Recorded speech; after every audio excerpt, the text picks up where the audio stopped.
El canon de las Escrituras, por Thomas Boston. Las escrituras del Antiguo Testamento son las que comienzan con el Génesis y terminan con Malaquías. Las escrituras del Nuevo Testamento son las que comienzan con Mateo y terminan con el Apocalipsis. Y es digno de nuestra especial observación que el Antiguo Testamento y el Nuevo, como los querubines en el lugar santísimo, extienden sus alas tocándose mutuamente. El Antiguo Testamento termina con la profecía del envío de Cristo y Juan el Bautista en Malaquías 4, y el Nuevo comienza con la historia de la venida de estos dos. Los hebreos dividieron los libros del Antiguo Testamento en tres: la ley, los profetas y los escritos. La ley contiene los 5 libros de Moisés. Los profetas se dividen en dos: los primeros y los últimos. Los primeros son los libros históricos del Antiguo Testamento: Josué, Jueces, Ruth, Primera y Segunda de Samuel y Primera y Segunda de Reyes, y se llamaban así porque relataban cosas ya hechas. Los últimos relatan cosas anteriores a su realización y son de dos clases: los mayores, que son tres: Isaías, Jeremías y Ezequiel. Los menores, 12, es decir, Oseas, Joel, etc. Los libros de los escritos se llamaron así porque los escribieron quienes tenían el don del Espíritu Santo, como dicen los hebreos, pero no de profecía. Y de esa clase son Job, Salmos, Proverbios, Eclesiastés, Cánticos, en los 2 libros de Crónicas, Esdras, Nehemías, Esther y Daniel. Los hebreos atribuyen esta división de ellos a Esdras y parece que nuestro Señor Jesucristo reconoció lo mismo, mientras les dice a sus discípulos en Lucas 24:44, acerca de los escritos de Moisés, los profetas y los salmos. Los libros del Nuevo Testamento se dividen en 3 clases: históricos, los 4 evangelios y los hechos de los apóstoles, las epístolas y el Apocalipsis, el cual es profético. Diferentes autores escribieron los libros de ambos testamentos. En cuanto al Antiguo Testamento, Moisés escribió el Pentateuco. Solo algunos versículos al final de Deuteronomio, donde se registra la muerte de Moisés, no pudieron ser escritos por él, sino que se dice que fueron escritos por Josué, quien también escribió el libro que lleva su nombre, o según la opinión de algunos, fue escrito por Eleazar, hijo de Aarón. Se supone que Samuel escribió el libro de los jueces, que al parecer la última parte del libro de Josué, la cual contiene el relato de la muerte de Josué y Eleazar. Algunos piensan que cada uno de los jueces escribió la historia de su propio tipo y que Samuel finalmente los puso todos en volumen. El libro de Ruth también fue escrito por él, según cuentan los hebreos. También escribió el primer libro que lleva su nombre hasta el capítulo 25, donde se narra su muerte. El resto del capítulo de este libro y todo el segundo libro se dice que fueron escritos por David.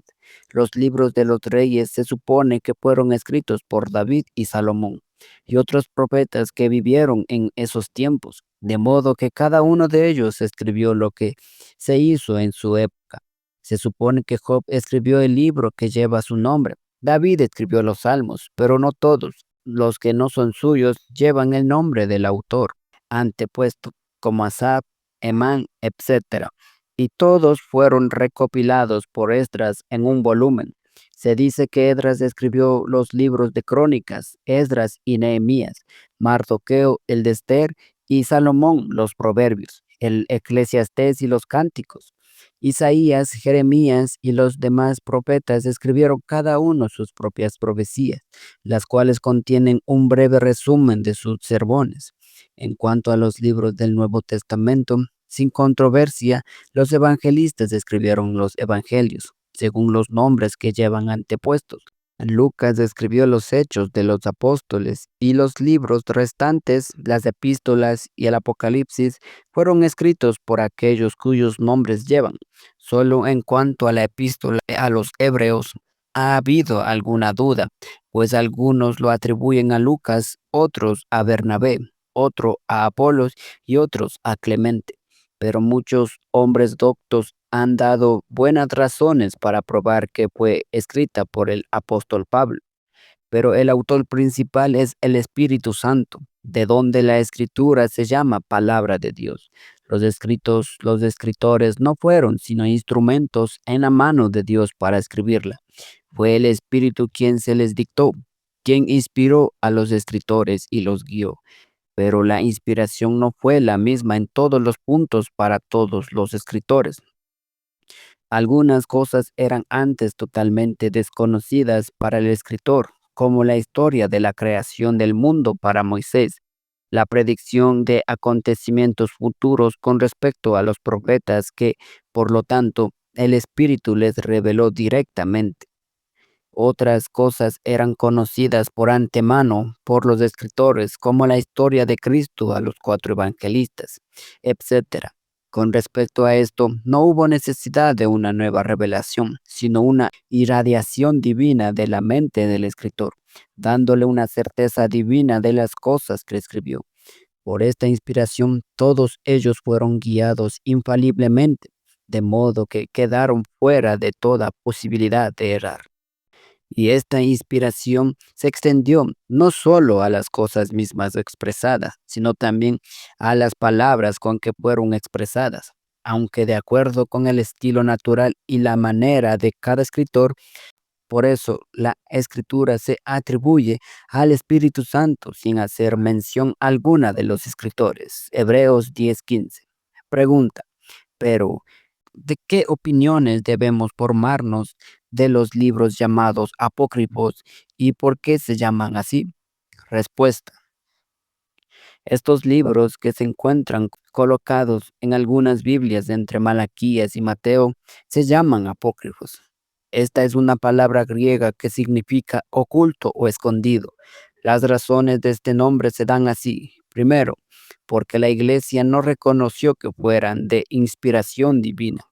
Segundo, porque se ocultaron los nombres de los autores. Tercero, porque contienen algunas cosas desconocidas para Moisés, los profetas y los apóstoles. Cuarto, porque por las razones antes mencionadas fueron juzgados indignos de ser leídos públicamente en la iglesia. Con respecto a estos libros, creemos que no son de inspiración divina y por lo tanto no forman parte del canon de las escrituras. Es decir, no deben ser admitidos como parte de alguna regla de fe y práctica. Por lo tanto, no tienen autoridad en la iglesia de Dios para determinar controversias religiosas. Aunque puedan ser útiles como otros escritos humanos, no deben ser utilizados ni aprobados de otro modo. Las razones son, primero, la iglesia de los judíos no los reconoció como canónicos. El apóstol nos dice, la palabra de Dios, bajo la dispensación del Antiguo Testamento, les ha sido confiada. Romanos 3:2. A ellos, incluso, prohibían a sus hijos leerlos hasta que llegaran a la edad madura. 2. No se escribieron en lengua hebrea, sino en griego, y sus autores vinieron después de Malaquías, quien fue el último de los profetas. Según el dicho de los hebreos, el Espíritu Santo subió de Israel después de la muerte de Ageo, Zacarías y Malaquías.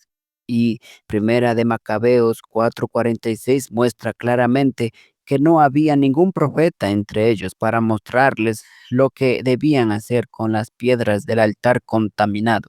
Y puede parecer claramente a cualquier persona imparcial que la interposición de estos libros entre Malaquías y Mateo cortan la hermosa conexión entre el final del Antiguo Testamento y el comienzo del Nuevo.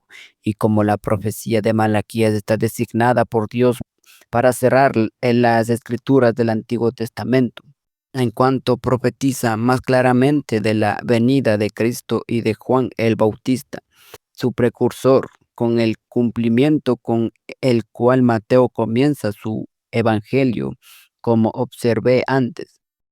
La iglesia primitiva durante los primeros 4 siglos no recibieron estos libros y cuando llegaron a ser leídos, el lector se encontraba en un lugar inferior. Entonces eran leídos como libros provechosos, aunque no de autoridad divina. no son citados en ninguna parte por Cristo y sus apóstoles. Sí, Él los rechazó claramente cuando dividió las escrituras en Moisés, los profetas y los salmos. Y mientras que el apóstol no dice que nunca la profecía fue traída por voluntad humana, sino que los santos hombres de Dios hablaron siendo inspirados por el Espíritu Santo, segunda carta de Pedro 1:21. Los autores de estos libros no pretendían tal cosa. Por último, no concuerdan ni con ellos mismos ni con las sagradas escrituras. Esto puede parecer con claridad a aquellos que los consideren diligentemente. Primera de Macabeos 6:16, comparando con el versículo 4, dice que Antíoco murió en Babilonia. Sin embargo, segunda de Macabeos 1:13 al 16 dice que cuando llegó a Persia fue asesinado en el templo de Nanea, con quien pretendía casarse y recibir dinero por concepto del dote por parte de sus sacerdotes. Sí, segunda de Macabeos 9:28 dice que murió en un país extraño, en las montañas.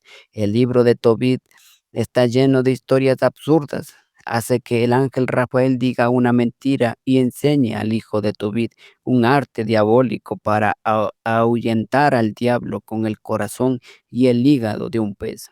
Y cuando el espíritu maligno recibió el olor, huyó a las partes más remotas del Egipto, etcétera. Estas cosas muestran plenamente que estos libros no provienen del Espíritu de Dios.